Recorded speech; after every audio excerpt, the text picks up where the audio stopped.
Alright, let's dive into something that's both fascinating and deeply concerning: the epic migrations of freshwater fish and why they're disappearing at an alarming rate. Here's the thing, when you think of animal migrations, your mind probably jumps to wildebeests in the Serengeti or monarch butterflies crossing continents. But what's happening beneath the surface of our rivers? That's where some of the most incredible journeys on Earth take place. Billions of fish, some as long as cars, are swimming thousands of miles, crossing borders, and defying odds. But here's the kicker: these migrations are collapsing, and fast.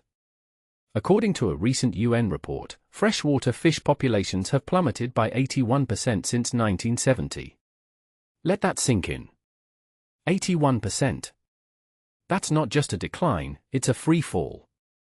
What makes this really interesting is the scale of these migrations. Take the Dorado catfish, for example. This fish swims 7,000 miles from the Andes to the Amazon estuary and back, a journey longer than any other freshwater species. Personally, I think this is one of nature's most underrated marvels. These fish aren't just swimming for fun, they're following a rhythm that's been fine-tuned over millions of years. But here's where it gets grim: humans are throwing a wrench into the works. Pollution, dams, overfishing, and climate change are turning these rivers into obstacle courses. And the fish? They're paying the price. One thing that immediately stands out is how interconnected this crisis is.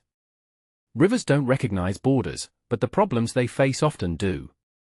Half of the Earth's land surface lies within river basins shared by multiple countries, yet international cooperation is lagging. Take the Mekong River, for instance. Its giant catfish, once a symbol of the river's abundance, is now on the brink of extinction. Overfishing and dams have halved its size in recent years. What many people don't realize is that these fish aren't just ecological wonders, they're lifelines for millions. In Cambodia's Tunnel Sap Lake, migratory fish sustain entire communities. Catches can reach several tons in just an hour. That's not just food, it's livelihoods, culture, and economies at stake. If you take a step back and think about it, this isn't just an environmental issue, it's a human one. The Amazon, the Danube, the Nile, these rivers are shared resources, and their health reflects our ability to work together. Brazil's proposal for a decade-long action plan to protect migratory catfish is a step in the right direction, but it's just one piece of the puzzle. What this really suggests is that we need to rethink how we manage rivers. Dams, for example, are often seen as symbols of progress, but they're also barriers to life. In Europe and the US, there's a growing movement to remove obsolete dams and restore river connectivity. It's a start, but it's not enough. A detail I find fascinating is how these fish adapt to their environments.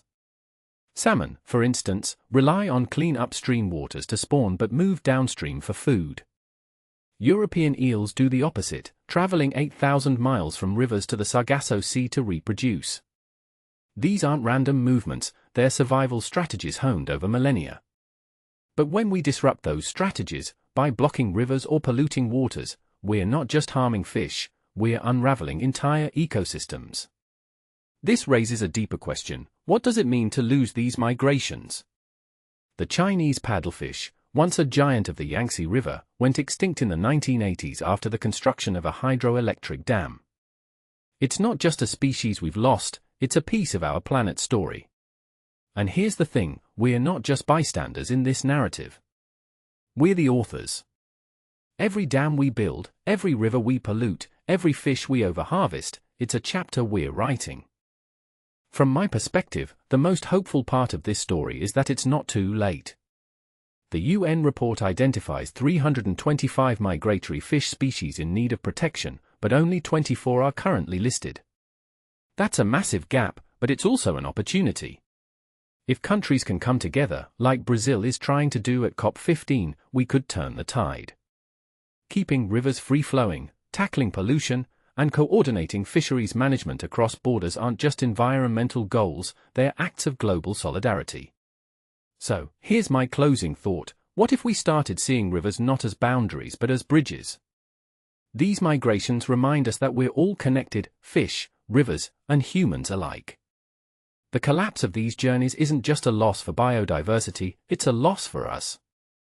But if we act now, if we choose to protect these epic voyages, we are not just saving fish, we are saving a part of ourselves. What do you think? Are we up to the challenge? Let me know in the comments below.